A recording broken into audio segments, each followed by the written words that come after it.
Hello everyone. Welcome back to 신나게 놀자. 사이언스, 테크놀로지, 이코노미, 스트래티지 등을 고민하면서 노는 곳입니다. 검찰 수사권 완전 박탈해서 검찰이 수사를 못하게 하겠다는 것은 거대 범죄의 몸통들인 조직적인 그 도적놈들이나 박수치고 환호성치를 축제를 벌일 그런 일이겠지만 그 범죄의 피해자들인 국민 대부분은 매우 분노할 일입니다. 그래서 저도 매우 분노가 치솟아 오릅니다. 이런 일을 시도하는 연놈들이 왜 이러겠는가? 이유는 그 보호하려는 거대 범죄자와 한 통속일 거라 이렇게 의심하는 것이 합리적입니다. 즉 저급형 조직 범죄자들 보호하려고 저런 헌법 파괴하는 국헌 문란하는 그런 회계망측한 짓거리를 하는 것이라고 이해가 됩니다. 그러나 저것들 더불어 사기 조작 마기 도적대가 무슨 지랄 발광질을 하더라도 결국 폭삭 망할 것이고 거대 범죄 집단은 처단되리라고 믿습니다. 민주화를 이룬 지금 시대는 다수당의 입법 독재를 걱정해야 하는 그런 시대입니다. 우리는 다수결이 지배하는 의회에서도 소수파 보호를 위한 많은 제도적 장치를 두고 있는데 이게 바로 다수파의 입법 독재를 예방하기 위한 것입니다. 법은 모든 국민에게 적용되기 때문에 다수파가 입법 독재를 하면은 모든 국민이 피해자가 되는 거 아니겠습니까? 하물며 그 다수파가 더불어 사기, 조작, 선동, 선전질로 의심이 되는 그런 부정선거로 다수파를 탈취한 것이라면은 국민의 피해는 더더욱 커지지 않겠습니까? 자, 이제 기사를 보겠습니다. 법을 새로 만들거나 있는 법이 하자가 많아서 수리를 하기 위해서는 의원들 또는 대통령이 그 입법안 또는 개정안을 제출한 다음에 이 안을 국회 법제사법위원회에서 이제 살펴보게 됩니다. 심사한다는 거 아닙니까?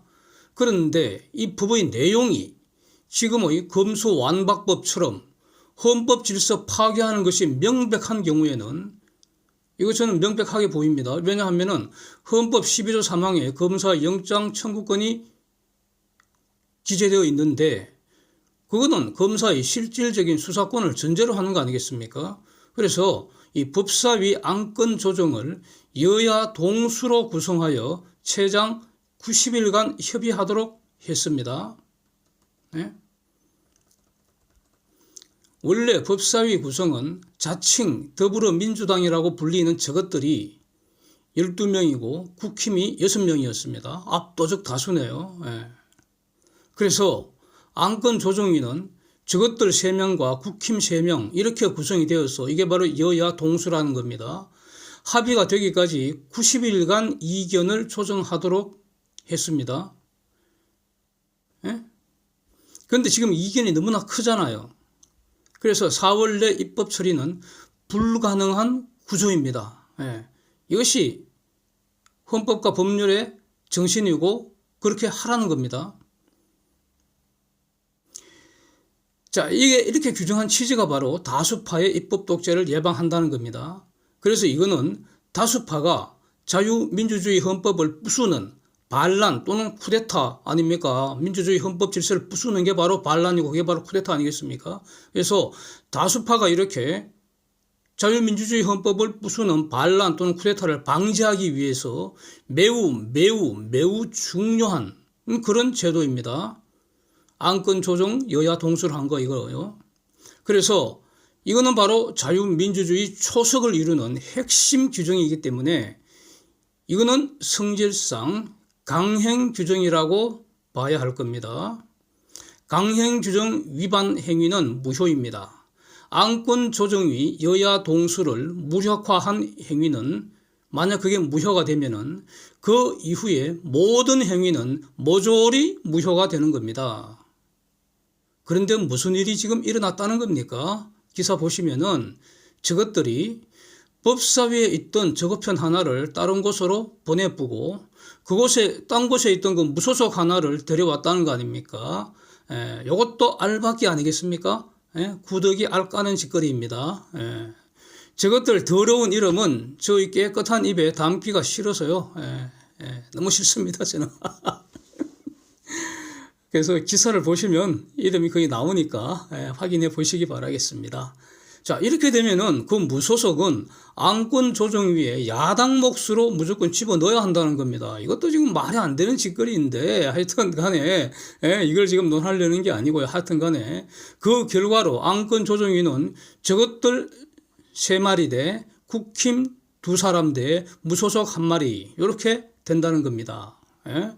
여기서 문제는 저 무소속이라는 것이 골수 저것들하고 한편이라는 겁니다. 원래 저것들하고 같이 처먹고 같이 싸던 것들인데 무슨 좋지 않은 짓거리를 했으니까 징벌적으로 이제 출당을 시켰다는 건데, 그래서 결국 출당 쓰레기를 저렇게 아주 멋지게 재활용하는 꼼수를 부린 거 아니겠습니까? 아주 정의스럽습니다. 그렇다면은 실질적으로 저것들 4명대 국힘 2명이 되어서 안건 조정위에 여야 동수라는 입법 취지는 간단하게 부서지는 거 아닙니까? 즉 저것들이 헌법과 법률 질서를 아주 사악한 마귀 같은 꼼수질을 부려서 부사뿌다 이런 뜻이 아닙니까? 그래서 원래 사보임 변경 절차는 국힘이 동의를 전제로 하는 겁니다. 당연하지 않습니까 이거? 네?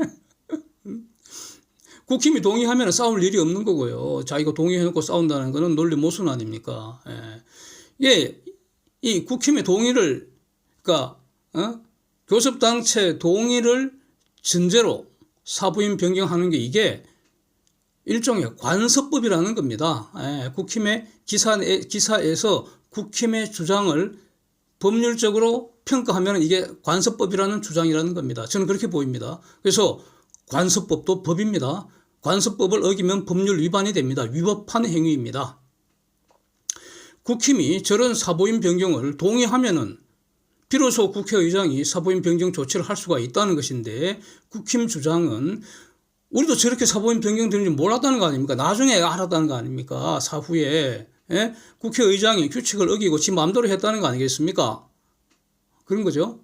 그래서 이 말은 절차적 하자가 중대 명백해서 사보임 변경은 무효라는 거 아닙니까? 이게 법률적 주장인 거죠. 그래서 안건조정위원회를 국힘의 3명으로 구성해 주지 않는다면 그 안건조정위원회는 불법 구성인 것이고, 그 불법의 정도가 중대 명백하기 때문에 안건조정 결의는 원천 무효가 되는 거 아니겠습니까?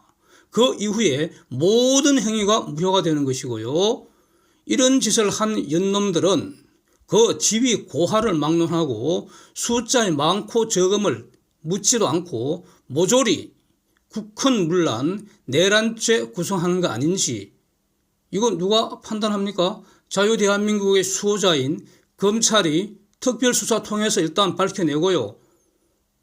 그래서 그 검찰이 밝힌 그 사실이 정말인지 아닌지는 법원이 판단하는 거 아닙니까? 우리 지금 그런 어떤 체제입니다.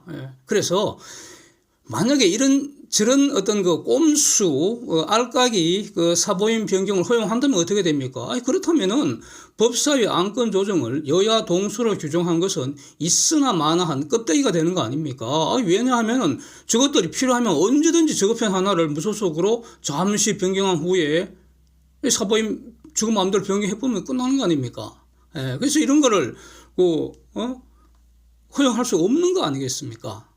이렇게 하면은 그거 바로 국헌을 물랑케 하는 행위이고, 그게 바로 내란죄 구성 요건이 되는 거 아닙니까?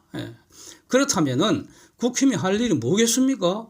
만약 이번 주에 안건 조정이 만약 열린다면 거기에 국힘목 3명을 배정하라고 요구를 해야 되는 거죠. 아직 지금 안건 조정이 구성된 건 아니니까. 그래서 국힘목 3명을 배정받으면 저것들 흉계는 이제 끝나는 거 아닙니까? 국힘목 3명이면은 저것들 목 2명이고 무소속 1명, 무소속 1명이 원래 저거 편이니까 이렇게 되는 거 아닙니까? 만약에 국힘목 3명을 배정 못 받으면 어떻게 됩니까? 그래서 무소속이라는 저거에 안건 조정위로 오는데도 불구하고 국힘이 3명이 안 된다면, 그러면은 불법 사보임 변경, 뭐 무효 확인하는 소송이라든가 아니면 뭐 헌법 소원이라든가 이런 모든 구체적인 절차 바로 진행을 해야 되겠죠. 동시에 가처분 소송도 진행되어서 법사위 심사 절차를 일단 중단시키는 투쟁을 해야 한다고 생각합니다. 이거는 말이죠. 아주 뭐 뛰어난 그 법률가들이 국힘에도 넘쳐나게 많지 않겠습니까? 그래서 가장 좋은 방법을 연구를 해야 될 것 같습니다. 뭐 크게 연구할 것도 없고요. 네? 만약에 이걸 소송을 진행하면은 저는 당연히 가처분 소송 법원 또는 헌법재판소가 이거는 인용을 해야 한다고 봅니다. 이거 이건 내란 행위라고 봅니다. 저는. 그래서 제 사견은 말이죠. 이 검수완박법은 국헌문란 내란죄 구성하는 거 아닌가 이런 의심이 아주 강하게 듭니다. 저는. 그래서 이렇게 되면 말이죠. 수개는 법정 채용이 사형입니다. 사형시킬 수도 있습니다. 그래서 법대로 공정하게 수사하고요. 만약 사형 판결이 난다면 저는 즉시 사형 집행할 것을 저는 요구합니다. 필요 없습니다. 이런 인간은. 영원히 격리시켜야 합니다. 근데 궁금한 것은 말이죠. 저 172마리 붉은 해충 같은 것들이 그중에 전부 다 과연 저 중에서 인간의 양심을 조금이라도 가진 것들이 정말 몇 마리나 있을지 저는 매우 궁금합니다. 네. 형식상 172마리가 다 냈다고 그래, 서명했다고 하는데, 과연 172마리나 다 진짜 동의할까? 저는 매우 의심이 됩니다. 한 절반은 분명히, 최소한 절반은 반대할 것 같은데. 네, 그럴까요? 그리고 문재인이 공범의 길을 갈지, 또는 거부권 행사할지도 이것도 관전 포인트 아닐까 생각이 되고요. 그러나 문제는 앞에서 말씀드린 것처럼 여기까지 가기 전에, 법사위 진행 절차를 일단 중단시키고 사보임에 3명이 국힘이 3명 포함되도록 해야 한다. 이게 매우 중요한 선결 과제라 지금 당장 해야 할 일이라고 이렇게 말씀드리고 싶습니다. 그래서 오히려 이런 가능성도 있지 않을까. 이 사안이 지금 너무나 큰 겁니다. 이거 너무나 크기 때문에 결국 무슨 짓을 사용하더라도 더불어 사기 조작 마기 도적대가 하는 그 목적은 저는 달성할 수 없으리라고 보고요. 결국 다음 총선 때 다시 다수당이 돼서 원래대로 되돌려야 한다고 봅니다. 저는 만약에 검수완박법이 어떻게 통과된다 하더라도 그런 입장인데 그렇게 이 사안이 너무나 크기 때문에 거부권 행사 여부를 윤석열 대통령에게 넘기고 조용히 떠날 수도 있습니다. 법률안을 대통령에게 송부한 후 15일 이내에 거부권 행사 여부를 결정할 수 있기 때문에 15일 되기 전에 5월 9일이 지나가 버리잖아요. 그러니까 서랍에 넣어놓고 그냥 조용히 떠나갈 수도 있다는 겁니다. 하여튼 두고 볼 일인데 그거는 이제 이런 말씀 드리고 싶네요. 산업화를 성공시킨 대한민국이 이제 민주화도 성공시켰습니다. 그러면서 과거의 군사독재 체제를 단절을 했습니다. 그 이후로 대통령의 독재 행위는 사실상 통제되고 있다고 이렇게 평가하는 게 맞습니다. 그래서 심지어 노무현이도 말이죠. 대통령길도 더럽어서 못해먹겠다고 이렇게 투덜거리지 않았습니까? 그래서 오히려 제왕적 대통령제라고 욕실을 해대는 마귀 같은 선동 세력들이 이 대통령도 분명히 헌법기관 아닙니까? 우리가 대통령이라는 개인을 보는 게 아니거든요.